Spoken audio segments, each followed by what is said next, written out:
시국 이후 빚이 3억 원 가까이 쌓였네요. 선택은 파산밖에 없었습니다. 최근 한 자영업자의 절망 어린 고백이 많은 이들의 공감을 샀습니다. 코로나 이후 빚을 진 사람들은 이렇듯 막다른 길에서 파산을 선택할 수밖에 없다고 토로하는데요. 실제로 헬스장을 운영하던 40대 최모 씨도 팬데믹 기간 중 빚이 3억 원 가까이 불어나 결국 본인은 개인 회생을, 소득이 없던 아내는 개인 파산을 신청했습니다. 현재 우리나라 가계와 자영업의 부채 총액은 4,500조 원 안팎. 좀처럼 상황이 나아지지 않는 데다 하나둘씩 상환일까지 겹쳐 빚을 갚기 위해 또다시 돈을 빌리는 사람들, 그러다 돈을 빌릴 곳이 마땅치 않은 서민들은 제1금융권의 문턱을 넘지 못하고 고이율의 제2금융권으로 향하게 됩니다. 그런데 최근 몇 년 사이 저축은행이나 카드론 등 이 금융권마저 고금리 부담과 대손 위험을 이유로 대출을 축소하면서 이제는 아예 불법 사채로까지 내몰리는 사례가 급증하고 있습니다. 합법 경로가 막히자 등 떠밀리듯 고금리 불법 사채로 빠져드는 악순환이 벌어지고 있는 것이죠. 이렇게 빚으로 빚을 막다 결국 돌려막기가 한계에 이르면 개인 파산이나 개인 회생 같은 최후의 수단을 택할 수밖에 없게 되는데요. 2025년 1분기에만 서울회생법원에 접수된 개인 회생 신청 건수는 약 32,000건으로 2024년 같은 기간보다 8,000여 건 이상 증가, 전년 동기 대비 약 35% 증가했습니다. 2025년 연간 개인회생 신청 건수는 사상 최초로 10만 건을 돌파할 것이란 전망이 우세하죠. 이렇게 암울한 소식들이 연일 들려옴과 동시에 역설적이게도 한편에서는 안전자산 열풍이 불고 있습니다. 금융시장 불안과 고금리 상황 속에 대표적 안전자산, 특히 금에 사람들이 몰리고 있습니다.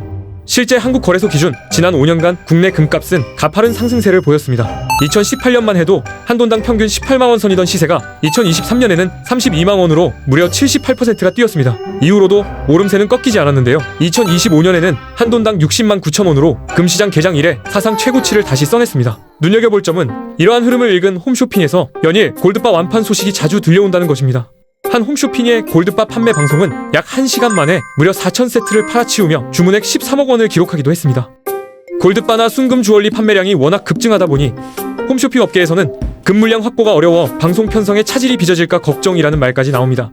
이렇게 안전자산 선호 심리가 커진 것과 더불어 홈쇼핑만의 독특한 판매 전략도 한몫했는데요.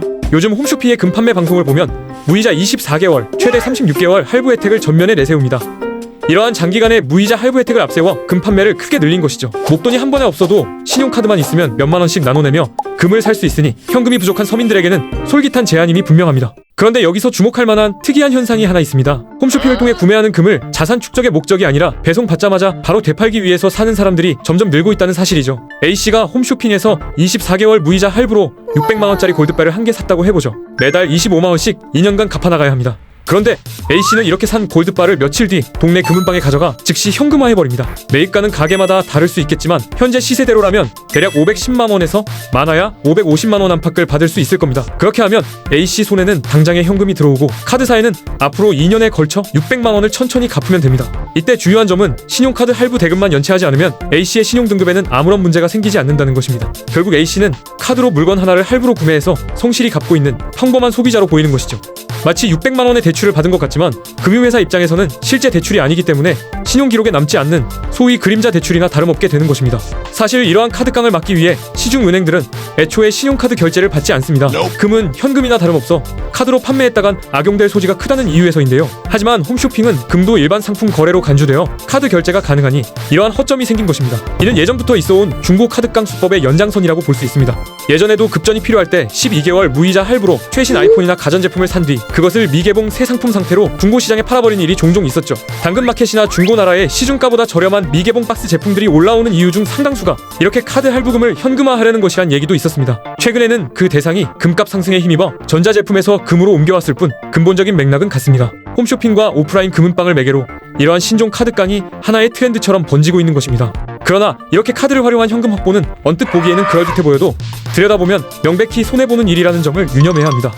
먼저 금은 흔히 말하듯 살 때 비싸고 팔 때 싸다는 특징을 지녔습니다. 일반적인 금 거래에서도 판매 시점과 매입 시점의 시세 차이가 존재하는데 하물며 홈쇼핑에 장기 할부 혜택이 붙은 금은 애초에 시중 시세보다 훨씬 높은 프리미엄 가격이 매겨져 있을 가능성이 높습니다. 실제로 홈쇼핑 업체들이 판매한 순금 골드바 가격은 한국 표준금 거래소 시세보다 최소 30%에서 많게는 50% 가까이 비싸게 책정된 적도 있었죠. 방송 중 덤으로 주는 사은품 비용이며 카드 수수료, 장기 할부 제공에 따른 금융 비용까지 모든 게 미리 금 가격에 전부 반영된 것이죠.